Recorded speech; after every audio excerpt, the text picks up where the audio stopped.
This is the Daily Divide. Labour's Māori development spokesperson Willie Jackson was ejected after calling ex-leader David Seymour a liar. Meanwhile, Te Whatu Māori MP Hana Rafiti Mapi Clark was suspended for 24 hours after leading a haka during the vote. An ex-leader, Jerry Brownlee, called a grossly disorderly.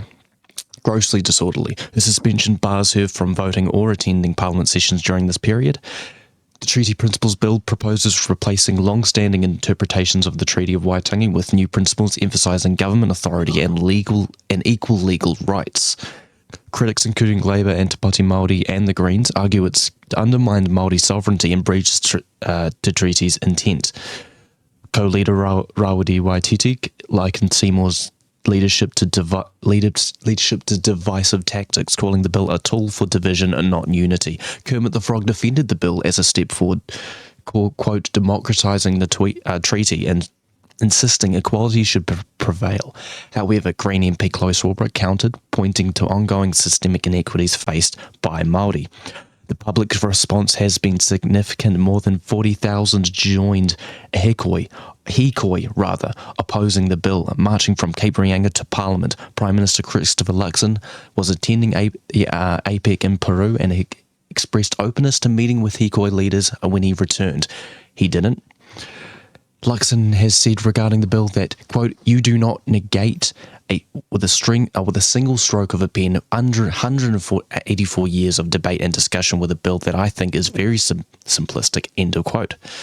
With the bill advancing to select committee, the debate is far from over and the public submissions are expected to keep tensions high for 6 months. My question to you, Lennox, is does the National Party or Christopher Luxon have balls, and where could we find them? Well, I think actually does, obviously, I think, but the thing is he's right when he says that he meets with people all the time. I don't think just because he didn't go out there when they turned up to Wellington that means a whole, I don't think it means as much as the traditional media is making it out to mean. There was a National Party delegation out there to receive the Hikoi. They didn't shun it, but I think it's been a bit crazy. I think he's the leader of the country, no? I mean, it's the largest protest in New Zealand and in Kiwi history. Yeah, and he has made his and the country's position known. I don't think him going out there means a whole lot, especially when it doesn't. I don't think it matters especially when he wasn't actually invited to speak. Well, you don't have to. I think the breakfast. I think it was breakfast. Chris Hipkins made this note. It's not always the politician's job to speak. Some of the time it's also to just listen.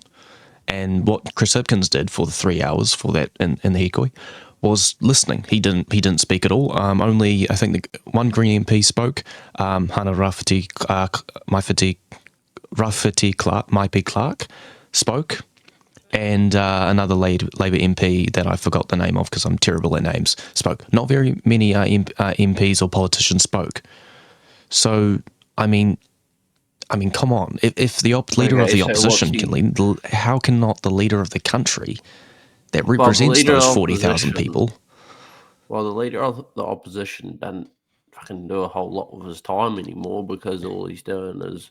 I mean, neither does Lux, and he doesn't have a lot of portfolios. None. I mean, he doesn't do a lot other than, leading an 8% party into doing whatever the bloody hell they want. I don't know what you mean by that, but that's... What do you mean, an 8% party? You're talking about... I'm talking about acts, yes. Yes, I'm talking about acts running rampant like a bull in a china shop, doing whatever the hell they want with no... I don't think that's happening. They're just doing what they agreed to during the MMP negotiations. There's nothing going on. Well, that's the argument. Yeah. Well, that's the funny thing, right? this is such a diversion from national, and even the current National Party is against it.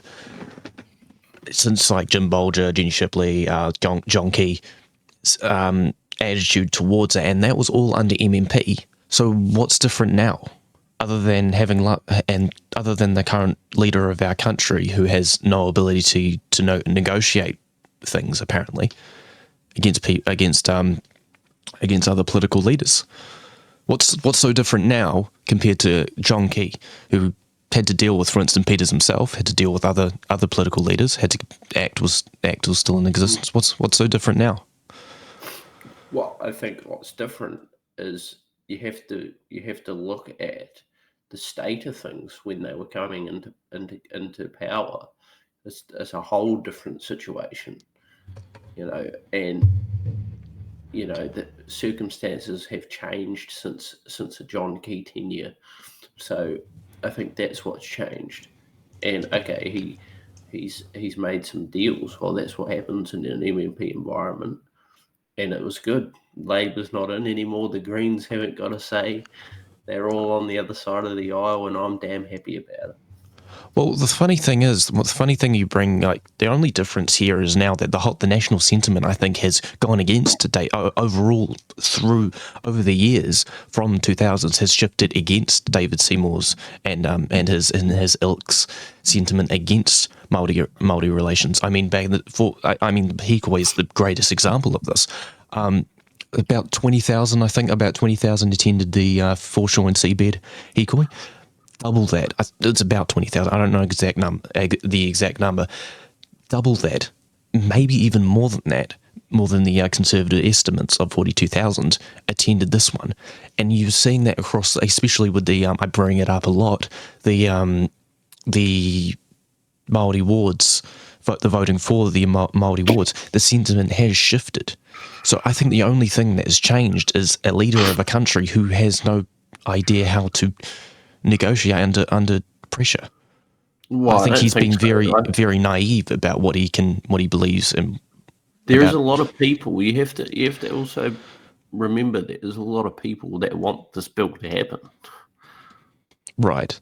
As well, but not the majority. Well, I mean, at the best estimates, Act's voter base, which is about, I think, 250,000. Matching that 200, I think now the petitions now about matching 250,000 petitions again.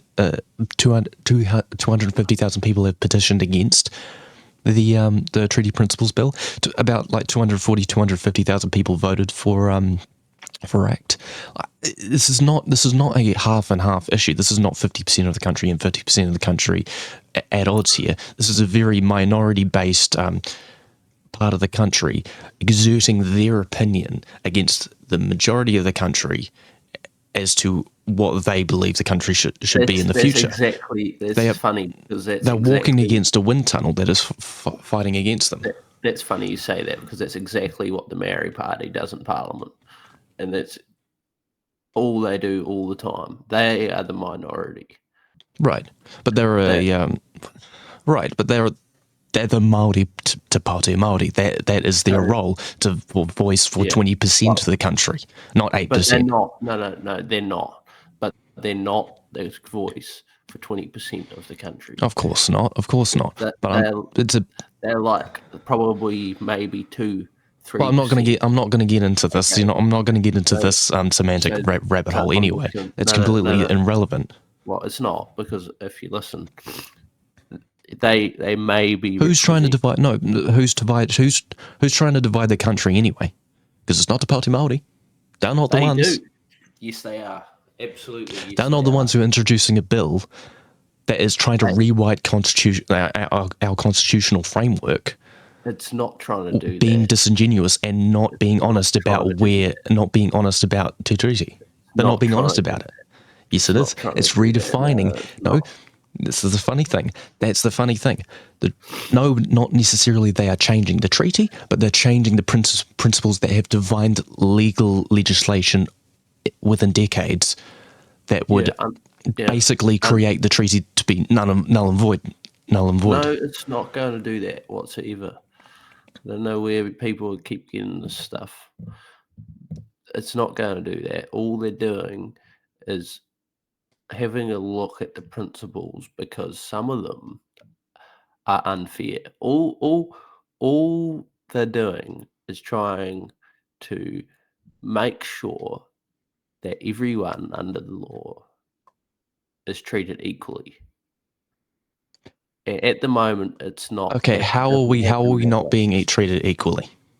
Give me some examples. Come on, give me some examples. Okay, so I'll bite the bait. I'll bite it. How about marries get customary rights?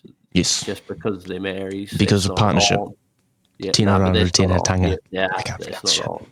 I don't think that's but fair. that is the treaty agreement. That is the contractual agreement. Because by that estimation, you don't believe the treaty. You want to rip up the Treaty of Waitangi. No, because that is what it is about, and that is what Māori Health Authority. That's what Māori wards.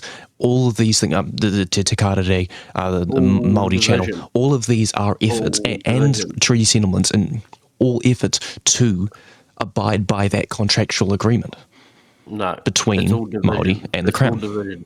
All you just right. Then you don't agree. Then Māori. No, but like you keep saying right that it's not changing what Treaty of Waitangi. We don't want to do anything to the Treaty of Waitangi. By that admission that you're saying that you don't believe in any of these things. You don't believe in partnership. You don't believe in a relationship between Māori and the Crown. But that's not true. You don't believe. You don't believe in the Treaty of Waitangi. No. The thing is it shouldn't matter whether you're marry an Asian. There's the problem, right? We're not there's the problem, right? We go back to that last part, like in 1840, like Māori outnumbering Europeans 40-1, like 40,000 to like 4,000, whatever the figure was, and then them going together and making an agreement saying we will have a partnership with you and for the future. Do you know what's and funny? Then you're basically going. Do you know what cracks me up? What?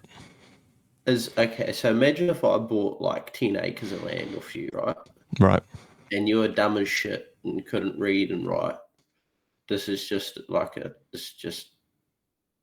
a thing, right? Imagine if you're like dumb as shit, you couldn't read or write or understand English.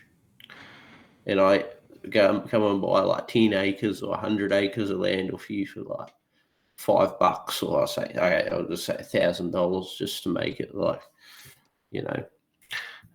just because you couldn't read and write.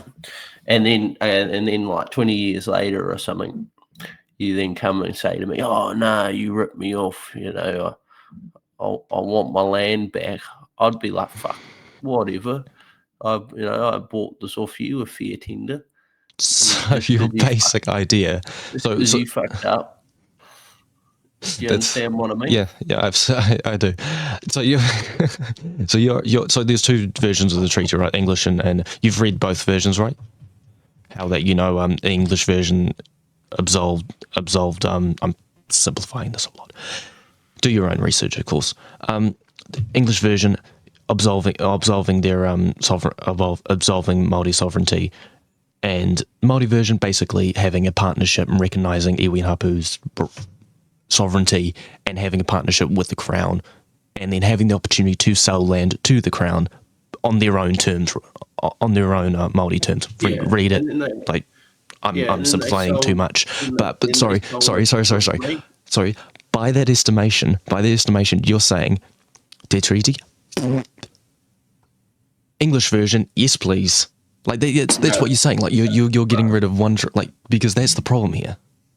They sold the land for blankets and shit. It's not our fault that they sold it for fuck all. And now they want to come back and be like, oh, you took my land because we only gave you some blankets. Well, there we go. Go to business school. Well, look, that's the problem we're going to hit, and we can't debate this. This is why we're not ready for a debate about our constitutional framework. If we're being disingenuous about this sort of stuff, we'll move on. We'll move on about another problem with the bill. So the Treaty Principles Bill that was introduced last week is drawing significant scrutiny, including from the government's own lawyers. Crown Law advised that while the bill appears consistent with the Bill of Rights Act, this is only because the courts are unlikely to allow it to override the Treaty of Waitangi or fundamental rights to culture and non-discrimination. Critics, including Victoria University law professor Dean Knight, called the bill, quote, constitutionally ineffective, arguing it undermines Māori rights protected by the treaty.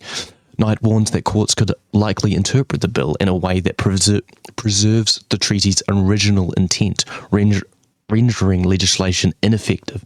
He described the bill as an attempt to legislate a legal fiction. Meanwhile, ACT Party leader Kermit the Frog rejected the Crown's law interpretation, asserting that New Zealanders' rights are already safeguarded by the Bill of Rights, making their treaty's role unnecessary in this context. He questioned whether courts should reinterpret legislation or defer strictly to Parliament's intent. My question to you is the Treaty Principles Bill a brave new vision for legal fairness, or just a legislative train wreck waiting for the courts to clean up? Well, like, I think it's all irrelevant, really, because it's not going to become law. You know what I mean? Like, unfortunately, it's not going to become law, unfortunately. On to my... Well, this is my other question.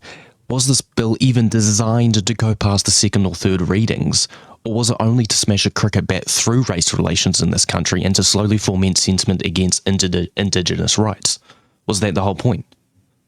You know that you have to remember that, like, David Seymour is an Indigenous person who his iwi has put an open letter against him. Yeah, but that's because they're probably whingers, like most of them, and they do, man, and it's so annoying. It's like all he's trying to do is have a conversation about something. Well, you can't have a conversation if you're not being honest about your position. But he is. Is he? People just don't like it. If he's lying and saying it's a treaty between races, which it's not, and he's saying it is, and no, it's not. It's between Māori and the Crown. Māori are not a race; it's an ethnicity. It's a culture. It's not an agreement between all the whites and all the browns. It's not how it works. Come on. It is though, and he knows what he's talking about. And people don't like to hear it, but you know what's meant by it. But the thing is, that's not what. You have to be clear when you're making legislation. If you're making something that's just such a broad and crude piece that he obviously wrote with no. I would love to know who his experts are, because every single expert in this country are going, yeah, this is dumb. Every single expert that you would not even expect. Yeah, because they're scared. Every single expert knows what they're talking about. David Seymour, that one guy. Who's the expert that backs them up? They're scared to say what they really think, because then they're going to have all this backlash. Well, I don't give a shit about backlash. So the thing is you know, it's not racist. All he's trying to do is have a conversation about it, and then you got these minority dickheads in Parliament, like Mappy Clark or whatever her name is, getting up and doing whatever she did, and then, you know, and YTT waving his head around and you know, intimidating other people in the House just because he's trying to, you know, and all he's doing is doing what he is got the mandate to do. He's got the mandate. He's got 8% of the fucking vote. Not even New Zealand First support the bill. Well, it doesn't matter. It doesn't matter. They do support it to the first reading, and that's why it happened. So, which now they've given the full select committee of 6 months, and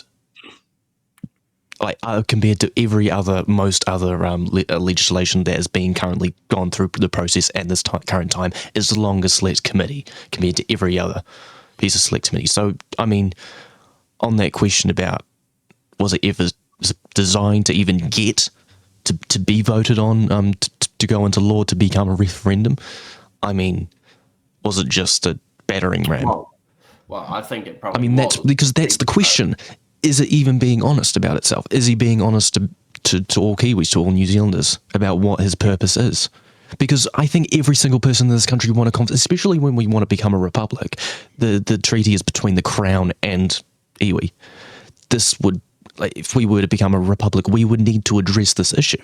Like, everybody wants to talk about this. Just burn it, because we won't. There's the dishonesty. Like, if you were being honest, and like along with David Seymour saying we want to get rid of the treaty or keep the treaty as like a Te Papa exhibit, then we can have that conversation, because then you're being honest. But right now he's being dishonest and creating a narrative that's saying that, we don't want to change anything, but you want to change everything. It's ridiculous. No, he doesn't. You'd think that, but that's because you're a Green Party person and listen to those guys. But here's the thing: is I want to touch on the haka, but yes, go. Yeah. I was just about to bring that up. Disgusting acts, despicable acts in Parliament that should never happen, and they need to uphold some form of punishment to that Mappy Clark. I do want to ask this one question. Why don't you think Luxon asked for pushed for a conscience vote, or even David Seymour? Why wasn't that an option? Why do you not think it would be an option? Rather, you're not the National Party. I mean, looking for your 2 cents. Well, I don't know. I don't really. A conscience vote? What do you mean by that? So, like, the euthanasia bill or the abortion bill, it's basically, instead of voting on party lines, you vote with what you believe in. So instead of the party whips going 45 votes in favour of the party or vice versa, it's what you personally as an MP believe in that bill or that thing, like euthanasia and the... Well, I think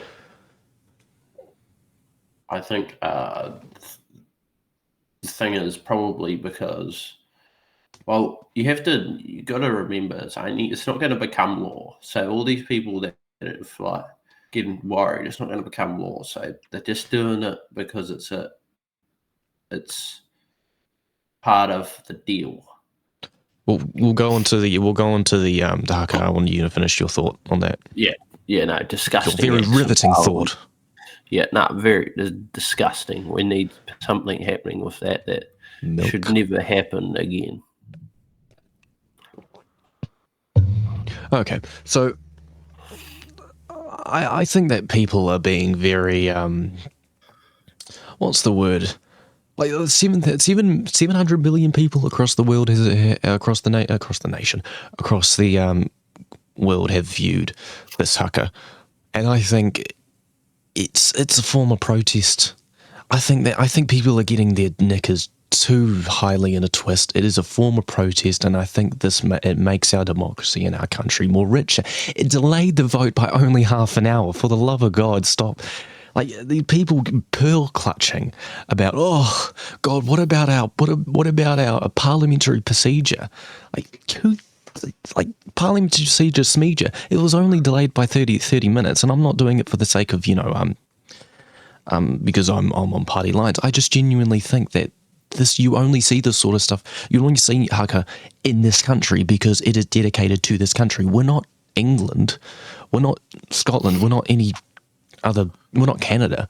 We've got this is us. This is who we are as a country, and this is a form of protest and self-expression. This is a form of self-expression. Okay, so let's get rid of the haka and for the All Blacks then. No. You have to. No. It's different. If you are of course it's different. Okay. It is different because you have to have a look at the setting. I think they should have thrown everyone who tried to do a haka out. They should have thrown everyone out. They should have come and got everyone out. That is not how you act in the House. Because here's the thing: people vote for these people. So boring. People vote for these. This is why people don't vote. People vote for these people, right? To do things that are wanted by their constituents. I don't think that doing what they did, okay, the Maori Party, probably that's what their people would have wanted, but... Oh, you had a lot of MPs, and I'm not sure about the Greens, but you had a couple... yeah, I've seen Henare and probably Willie Jackson, the stupid... Who's the bald guy with the moustache? Oh, do I I forgot know? his fucking name. I'm terrible with names. Carry on. You know, yeah, Henare. I think it was that. I'm terrible with names. It's not. And I'm sure terrible. Willie Jackson got up and shaked his ass as well, just because that's what he does. Oh, if you watch the working group, he absolutely smashed Damien Grant. I bet you he didn't. He was hilarious. He's the stupidest MP in that whole parliament. Look, apart from YTT in that now era. Look, okay, I'm gonna before we divert any further. I'm gonna make this point because I don't agree with everything. I don't agree with everything that Te Pāti Māori does or have done. The colonial noose for the tie, I think that was a bit dramatic. I think a lot of things, or some things that Rāori Waititi, I don't necessarily agree with. But on this thing, on a vote as so crucial as this, is to make your feelings known and to make the people that you represent's feelings known. So say no. Absolutely. Say 0 votes. And again, this is this is culture. This is a part of the culture. You have a part of the culture in having the parliamentary system here, which is a Western culture. So go outside which is important. Of the house. Go outside of the house and do it. It's not a place. And then you had the gallery doing it, which is not on. I think you're just being too much of a... I think a lot of people in this country... I think not a lot of people... Because a lot of people in this country that even support the Hikoi have gone... I will make this claim, have supported the Hikoi, are also saying, oh, but I don't think they should have done this one thing. And I think, just stop being...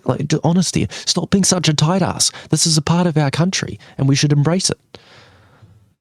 Yeah, not inside the... Not inside... You wouldn't embrace it at all, would you? Well, I don't care about it, so I don't think it's a big deal. Like, people can do it because it's a free country, but inside Parliament is another story. Go outside and do it. Go outside on the lawn. Take your shoes off, and do what you got to do. Okay. I think inside the Parliament is, it's not on. Okay, I think I'll unless you have any final thoughts, I'll move on to the next thing. I think that Mappy Clark should be thrown in jail. She's 21 as well, fucking hell, the same age as us.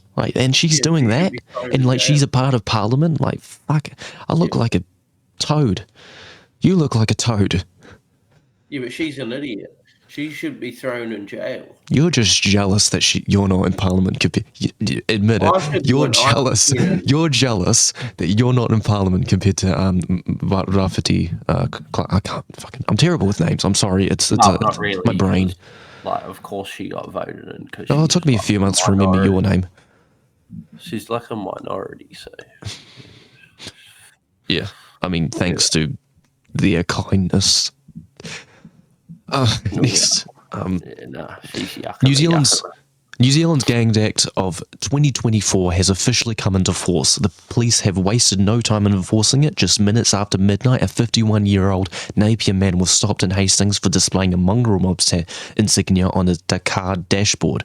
The insignia was confiscated and the man now faces prosecution.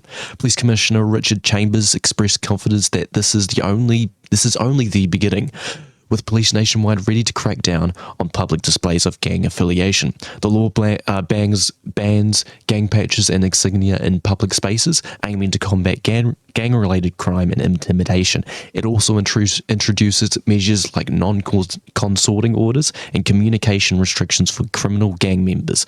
Justice Minister Paul Goldsmith declared an era of leniency over, calling gang patches symbols of violence.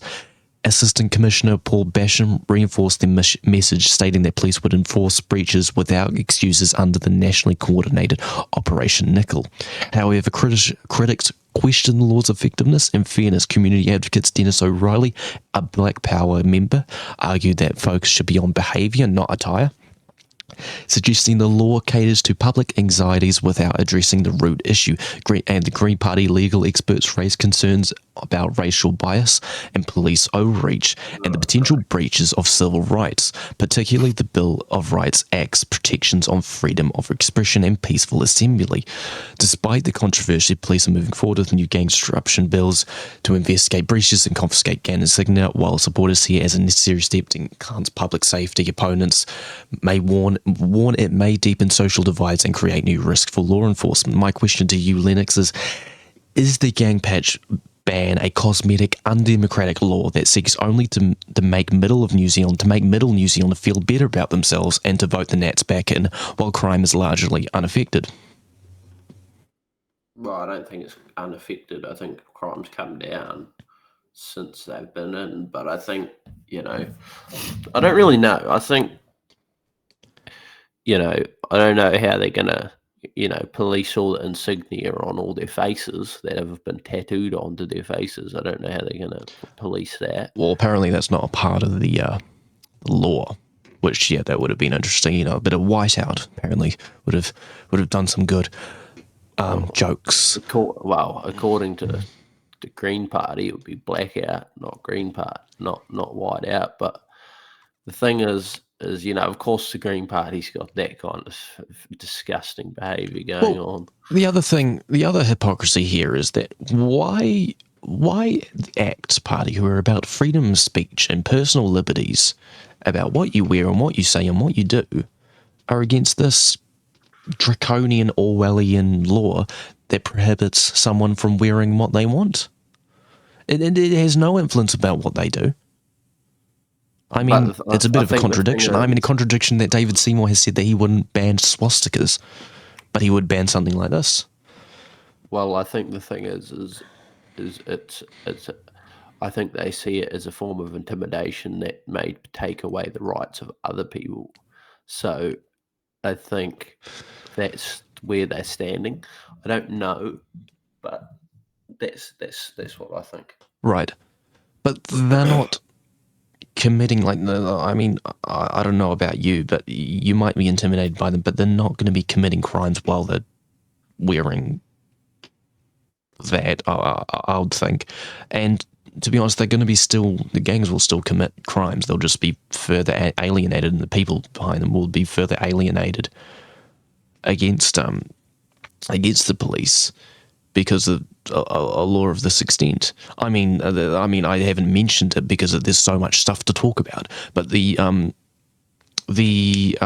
boot camps, which is inherently spent like $35 million. It's ridiculous. I'm not going to get too far into it. Something like that. I mean, to complement that, this apology to state care, apology to abuse and state care, and then to go on to do the boot camps, and then to do something like this, which has been, and it's been statistically known that a lot of people that have been abused under in state care have gone on to go to gangs, then turn to gangs, like the mongrel mob and Black Power and that, and then they do something like this in boot camps. I mean, it's like then again, I ask that question: is it just a cosmetic thing to get them voted in for the next cycle?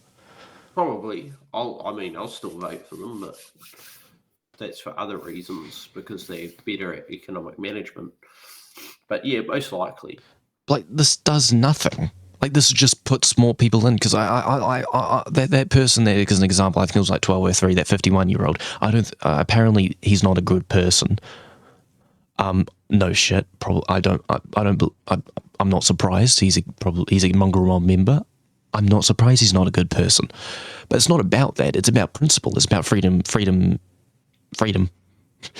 If he was a bad person and he broke the law another way, there are laws to support it. But if you create a law that because of a fucking logo that you wear, it's pretty broad, and it's a rabbit hole into something that I don't really believe this country should ever get into. It's anti-principle. It's anti-democratic. It's anti-act. How dare he? You're anti everything, so that's okay. I am anti-freedom, yes. Well, you are a socialist, so. I'm not maybe I am. Who knows? I might have awakening, like a sexual awakening to socialism. I don't call myself socialism. I don't know. Socialism. I don't know. Bang Bernie Sanders in the ass. I would do that. Yes. I think I would do that. Yeah, Joe Rogan would do that. He endorsed him. I think I would do that. Yeah, but yeah, you know what? New Zealand's economic struggles are at a centre of a growing debate as the government's aggressive push to reduce public debt faces mounting criticism from economists and the public.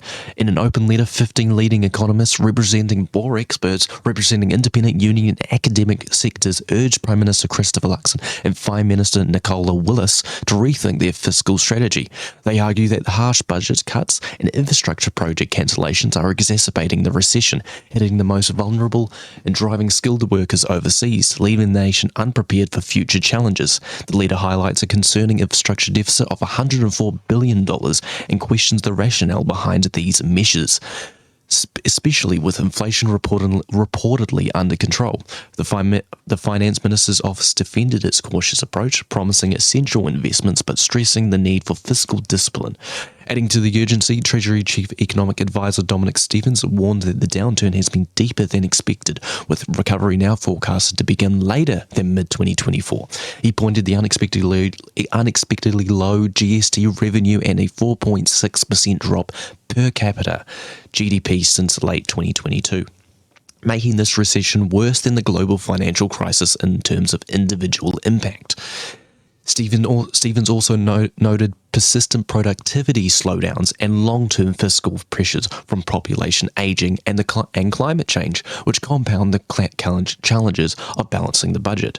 Associate Finance Minister Chris Bishop echoed the need for flexibility, stating, quote, "We're not going to be a slave to a surplus," while cautioning against fixating on specific timelines for recovery. Interesting. Treasury's budget 2024 predictions of the surplus by 2027-28 already seem optimistic, as recent data points to a more troubling picture of economic stagnation.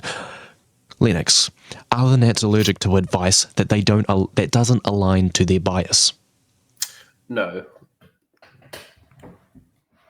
No? No, I don't think so. When the facts go against every single measure? Nah. The thing is head down, ass up, ready, go forward. The thing is okay. There is a few things that they may need to address in there. That is the skilled workers leaving. Look, okay, poor people are going to struggle. Like, poor people always struggle. I'll give you an example about skilled workers. Health New Zealand just offered a 0.5% pay rise to nurses who can get a much better deal with Australia. Yeah. I'll give you that's one example of skilled workers. Yeah, that's an issue. That's definitely an issue, and they probably need to sort that out. But look, okay, it's going to be a squeeze for the broke people. Well, it's always going to be a problem for the broke people, whether we're in a good recession, whether we're in a recession, whether the economy's good. Look, they're always going to be. It would help if they had a job. Oh, there's jobs. I mean, I've got 2 jobs. So I'm sure they could find a job. Well, I mean, all of these things, and I'm $104 billion skilled. Infrastructure deficit contributes to, I don't know, IREX, $3 billion. Okay. Here's the thing that's funny. The tax cuts would have helped if they didn't put in the tax cut in the for the landlords. The what is it called? The interest deductibility. No, that is brilliant. They would have been able to pay for the hospital. Thank you so much for the interest deductibility. So facts don't matter to you. It's awesome. Deductibility is brilliant. You're back. Yeah. Okay. Interest deductibility is awesome. And to this point is, look, I'm not particularly skilled. I have a good job. I'm in a position to I'm just having an example just from my experience. The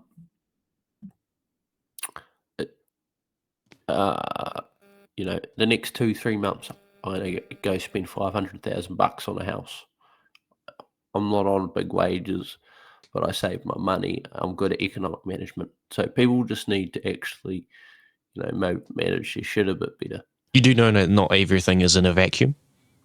Not everyone's having the same experience that you are having. Yes, but do you know the world doesn't revolve around you, Lennox? Yes, but the thing is, we are all individuals having our own struggles. Yes. This is not an illusion. Yes. But the thing is this is like, I'm doing this on a wage of, it's not extraordinary. You don't have to be, But the thing is you just got to, crack on with the job. Yeah, things are tough right now. Yeah. Pull it up by your bootstraps. That's helped the United States. Well, you just got to do what you got to do. You got to do what you got to do. There's no point in whinging about it. You just got to do what you got to do. I mean, that's democracy, isn't it? You literally, politicians are professional whingers. Yeah, but they got the mandate to do it. Yeah, by us who whinge by voting and saying stuff. Exactly. And protesting. Exactly. And striking. Yeah, bloody unions. Hate unions. Thank you, weekend unions. Thank you for the weekend. What do you need a weekend for? God, you're just a future CEO in the making, aren't you?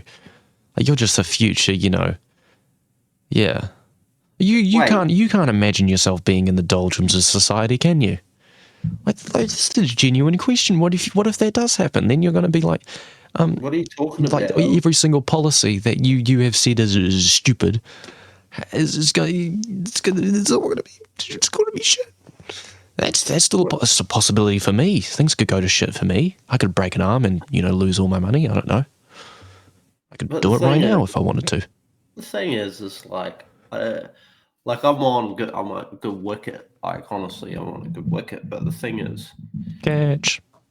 It's not that great to where it's like I'm not on hundreds of dollars an hour. No. Like I'm not really even. No, I'm not saying that. No, I'm not saying that. Like you're rich beyond your wildest dreams. I'm not saying that. Just Basically, what I mean though is to be honest, you people need a weekend. Well, that's just fucking. Come on, that's a bit draconian. Well, you're going on. I guess people like a weekend, but like for me, the only reason I have a weekend is because we're only allowed to do 5 days a week, and you have to have 2 days. Not everyone is the same as you. We all live in different lifetimes. We all have different personalities. We have all different wants and needs. Everyone should be catered to a degree. So okay, yeah. Absolutely right. You're absolutely right. But you know what I mean? Is like for me, I love weekends. But you don't matter because you guys work. I don't matter. Money and shit. Is it because I'm white? No. Well, if you ask that Mappy Clark lady, probably. But here's the thing. Is look. Okay. Like if you're broke or whatever, well, just work some more days, man. Like for me, right, got a job for 5 days, so go do something else for another 2 days. It makes me some more money. Go back to work for 5 days, another 2 days, do some other stuff that's going to make me some money. And I get it's hard, and we're not in a vacuum, but you got to buy a house. Honestly, just buy a house in this country. Like if you get a house, like fucking hell, you're sorted. I plan on it. Next 3 months, and I'll be approved. Okay. Cool. I told you that, eh? No, yeah, you did. I thought you wouldn't be open to. Anyway, I wanted to go back before we finish, so we don't go on a tangent, and also because I need to edit it, and it's like midnight right now. I want to go back to their question: are the Nats allergic to advice that doesn't align with their bias? We've seen this since Jenny Shipley. We've seen this since Ruthonomics. Ruthonomics, is that the one? The finance minister that pretty much kicked off this. No, Rogernomics, and then Rogernomics started it, the Labour Minister, and then it was Ruthanasia, that's the one, the finance minister for 2 years. That also, so not besides the point. Pretty sure Roger Douglas wasn't Roger Douglas Roger the National Party? No, it was Labour. It was Labour that started it. I'm 90% sure. Oh God, I'm gonna look like an idiot. It was Labour. I'm guaranteeing you it's Labour. Which is funny. But it was Labour that started this shit. Isn't it? Oh, he actually. It was Labour. Hang on. Nah. It wasn't. He must. Roger Douglas founded the ACT Party. Yeah, but it was Labour. Like, it was Labour that, the party, that's... I'm not insane here. Muldoon? No, Muldoon was like the last person that, he did deficit spending. He did the Project Think Big. Like, he actually invested in shit that I would have loved. He had a great relationship with the gangs. He wasn't a great person. He was a bit of a racist. But, he's a good guy. You would have hated him if you lived there, if you lived at that point, because he did big deficit spending. Anyway, besides the point, I'm going to do it. Roger. He founded the ACT Party.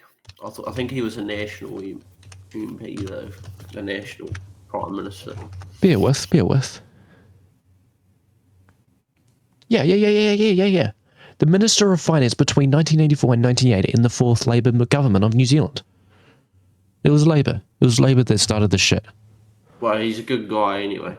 Yeah, you would have loved Labour and hated National in that point in time because it was a wild time.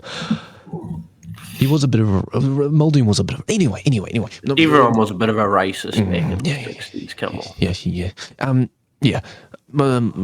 Anyway, back to that point. Are the Nats allergic to advice that doesn't align with their bias? Because since the 90s, especially with Jenny Shipley, the sentiment has always been, we want to coalesce advice that agrees with our preconceived agenda, and it's never to contribute to a discussion about moving the country forward. It's about head down, ass up, bull in a china shop, doing what we want because we don't care about any experts. And we've seen that with this government as a great example. They've not addressed any expert analysis. Not every expert analysis is biased because everyone's got a little bit of bias. But if you can't take into account any expert analysis, which they've not done besides, corporate influence, I'm sorry, but like, it's a rhetorical question, but because we're hitting 48 minutes. But I mean, are they really for the people, or are they for the big business? Not small business either, and not for farmers, because we've seen those rural bus routes. Anyway, we'll rhetorical question. Bus routes. You need to be keeping up with the news. Bus routes, yeah. Who gives a shit about bus routes? Yeah, National doesn't.